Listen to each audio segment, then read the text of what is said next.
Spurs are going to the off the bench with a fabulous finish.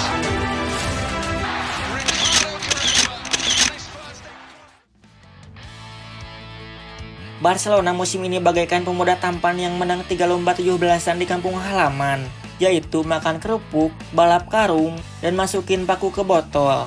Tapi pas ikut Olimpiade, nyangkut di babak penyisihan. Itulah kisah tragis tim yang dulu disebut-sebut akan jadi pewaris kejayaan Eropa. Tapi sejak 2015, prestasi UCL-nya kayak mimpi waktu tidur siang.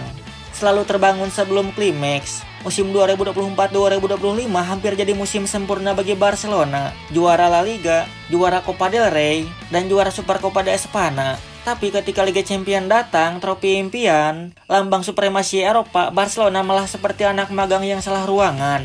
Tersesat, kebingungan, dan akhirnya pulang tanpa hasil. Musim ini Barcelona tampil menggila di tanah Spanyol, mengalahkan Real Madrid di Supercopa. Gak tanggung-tanggung skor 5-2, fans langsung update story Instagram. Pisca Barca, di La Liga mereka menyapu bersih persaingan. Atletico seperti kecap manis, Real Madrid lebih sibuk ngurusin renovasi museum Liga Champions.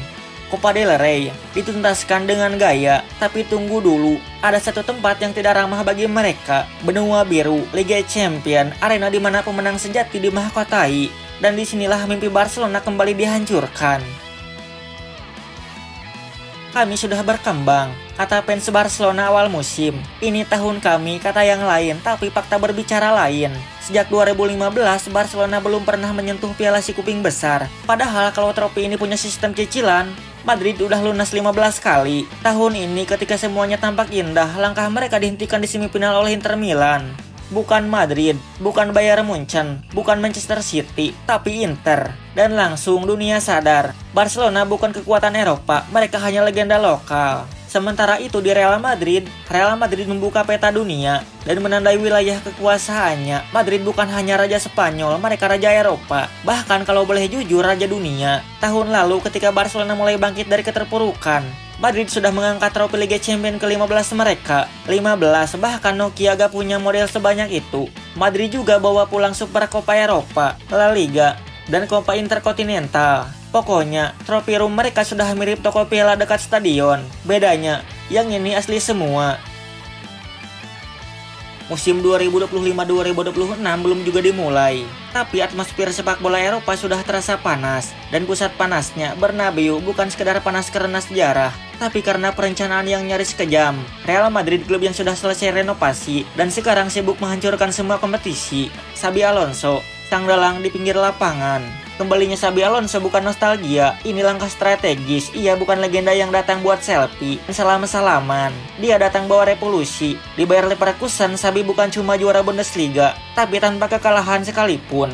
Dia menanam filosofi permainan modern, kombinasi presisi ala Pep dengan efektivitas gaya Klopp. Dan yang bikin ngeri, dia paham betul Barcelona. Dia pernah bermain di El Clasico. Dia tahu titik lemahnya, tahu mentalitas ruang ganti mereka. Sekarang dia jadi master di pihak lawan. Itu bukan cuma upgrade, itu pergeseran poros kekuasaan.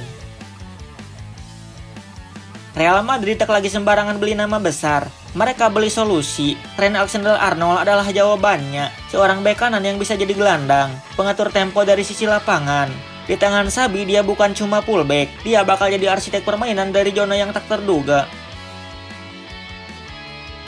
Dean Huijsen tapi sudah punya aura pemimpin. Madrid tidak hanya berpikir tentang musim depan, mereka membangun fondasi yang bisa bertahan 1 dekade. Tchouaméni, Camavinga, Bellingham, Endrick, Rodrigo. Ini bukan skuad, ini pasukan elit usia emas. Galacticos 3.0, sebuah kekaisaran yang siap menjajah Eropa. Sejak Mbappe bergabung, Madrid seolah tak punya rem. Mereka sudah tidak main-main, mereka bukan sekedar klub.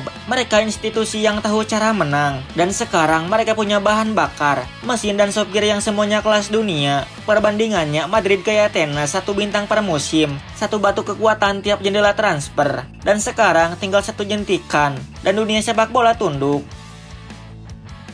Sementara di Catalunya, Barcelona masih sibuk ngurus hal yang seharusnya sudah selesai. Gaji pemain belum beres, sponsor belum stabil, transfer masih tahap negosiasi internal. Pemain incaran mayoritas belum punya Wikipedia. Masalah bukan di lapangan, masalah hanya di struktur manajemen dan realita finansial. Ketika Madrid beli solusi, Barca beli potensi. Ketika Madrid beli pengalaman Liga Champions, Barca beli highlight YouTube. Fans Barcelona hari ini tak hanya menunggu trofi, mereka menunggu stabilitas. Bukan pertanyaan siapa yang datang, tapi siapa yang bisa bayar bulan depan. Di satu sisi, Madrid punya sejarah, mental, trofi, dan momentum. Di sisi lain, Barcelona punya warna biru merah dan harapan. Dari segi trofi UCL, ini kayak band metal versus grup rebana. Real Madrid telah memenangkan 15 Champions League, termasuk 6 dalam 11 musim terakhir, menjadikannya klub yang paling sukses dalam sejarah kompetisi ini. Barcelona, sementara itu terakhir kali mengangkat trofi Liga Champions pada musim 2014-2015. Dan belum menambah koleksi tersebut sejak itu. Barca mungkin menang El Clasico, tapi Liga Champions itu habitatnya Real Madrid. Madrid bahkan memegang rekor sebagai klub dengan partisipasi terbanyak di Liga Champions, serta rekor kemenangan, hasil imbang, dan gol terbanyak dalam kompetisi tersebut. Sementara itu, Barcelona baru saja merayakan treble domestik musim ini, La Liga, Copa del Rey, dan Supercopa de España. Dengan kemenangan atas Real Madrid di final Supercopa, namun mereka tersingkir di semifinal Liga Champions oleh Inter Milan dengan agregat 6-7. Baik Barcelona, Ronald Araujo menyatakan keyakinannya bahwa timnya akan segera merebut kembali gelar Liga Champions yang telah lama dinantikan. Namun hingga saat itu tiba, dominasi Eropa tetap milik Real Madrid. Barcelona hampir menyamai Real Madrid, hampir menciptakan musim bersejarah, hampir menebus dosa-dosa kegagalan mereka di Eropa. Tapi ingat satu hal, hampir juara bukanlah juara. Tidak ada parade untuk tim yang nyaris menang. Tidak ada sejarah untuk tim yang cuma bagaimana kalau.